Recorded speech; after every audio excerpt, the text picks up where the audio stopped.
Welcome everybody. Today I'll be covering the new dev update that just dropped on this fine Thursdoid. Let's get straight into it. At the moment we are fixing and polishing our current internal build to get it ready for more formal internal closed testing amongst a slightly wider set of gameplay testers. There's still a few items from the crafting revamp still to come in and some optimization we hope to include, but overall we are pretty much feature complete. The path ahead is predominantly bug fixes, balances and internal closed beta testing in preparation for an unstable release. There isn't currently a date on the unstable.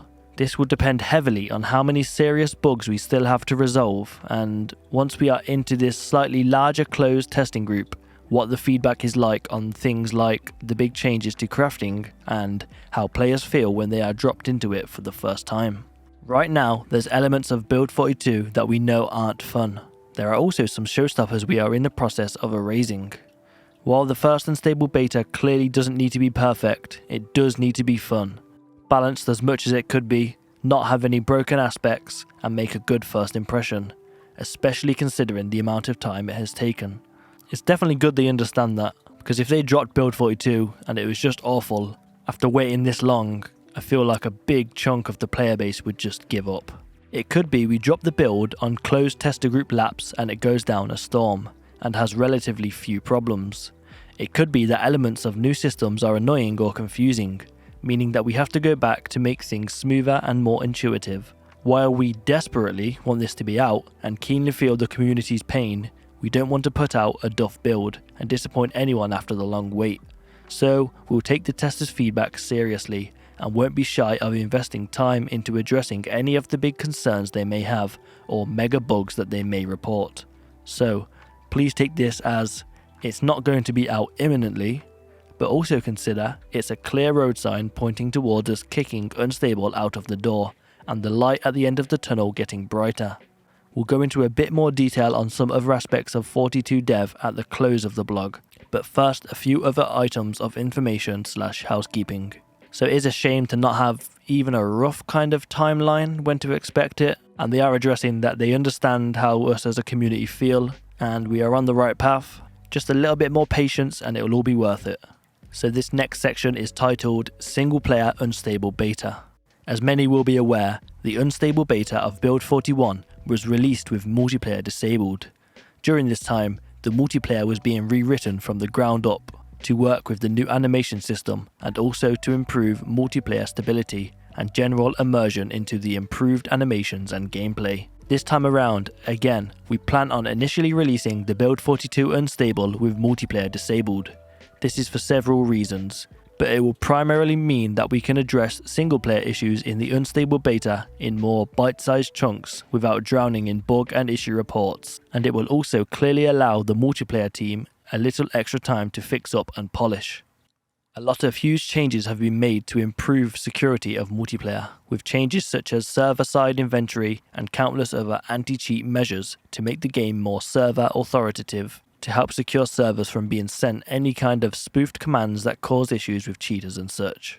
In addition, there have been many optimizations and improvements made to deal with lag, optimize zombie movement, prevent rubber banding and so on, which will lead hopefully to a much more enjoyable multiplayer experience. The multiplayer team are currently working on guidelines and documentation that will explain how modders can work within the updated framework and not upset the anti-cheat measures. Likewise, similar documents are being written for crafting and other new updated areas of the game. Finally, how long will an unstable single-player beta last until we drop multiplayer in?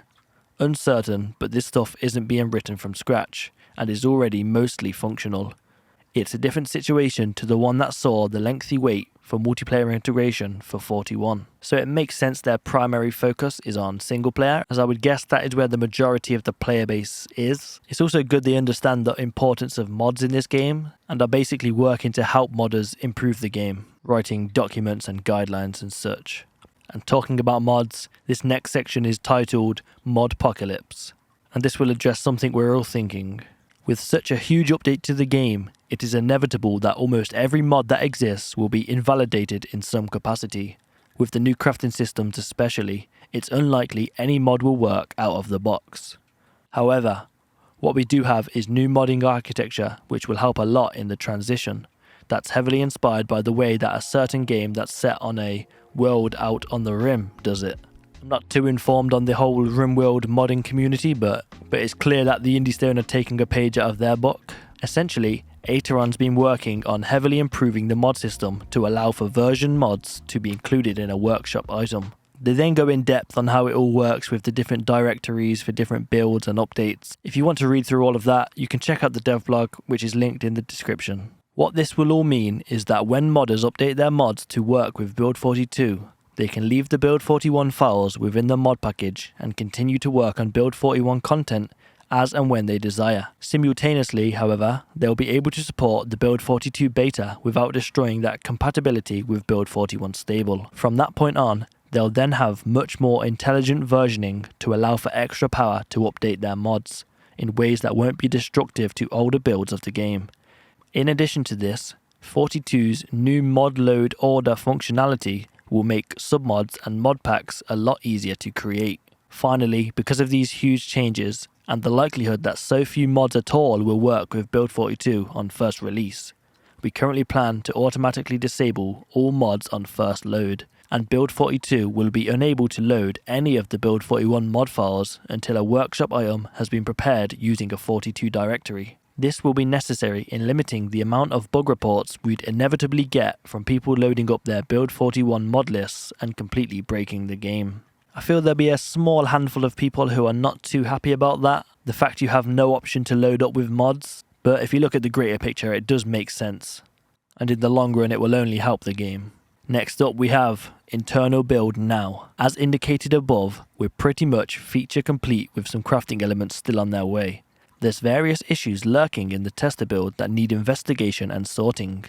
This week, some unexplained and endless explosions in deer/bunny populations, out-of-memory issues, and combat irregularities. There's various things here that need sweeping up. As we have mentioned in previous blogs, we felt the delay with the crafting overhaul was set to continue longer than anyone was comfortable with, and so decided to release the first beta without the entirety of the new medieval post-apocalyptic village crafting possibilities we intend in the longer term, as with blacksmithing, pottery, smelting, weapon-related carpentry, carving, etc. There'll still be plenty to chew on. The final must-have feature we have in production for 42 is a building UI. We've never been a fan of the right-click menu building system, and along with the sharp increase of the new buildable tiles, it became necessary to improve how building is carried out. For the expanded test pool and unstable, then the final addition will be in taking the current furniture picking up icon on the icon strip to the left and turn it into a button to bring up a new panel with furniture interactions and building choices rolled into it. From this, we'll have a nice categorized building UI the player can keep on screen as a palette to pick buildable tiles from, which will allow you to browse the various categories and tiles you want to build in the world. Click on them if you have the necessary building materials, and then place the ghost tile on the target tile. It's pretty simple, and backstage, a first implementation isn't taking too long to get operational. So it seems they overestimated what they could do with the whole building system, and realised it's taking way too long. So they're going to pull back on that a little bit so they can release Build 42 sooner, which I don't think anyone will be mad at really, because we all just want to get our hands on it now. I also agree that the right click menu for building isn't great, so it's good they're changing that up. Moving on to animal trackers. As discussed last time, we weren't happy with the predefined and permanent animal paths that deer and other animals would follow that were initially implemented. As such, Prof recently added randomized animal paths that are tweakable in AlUA.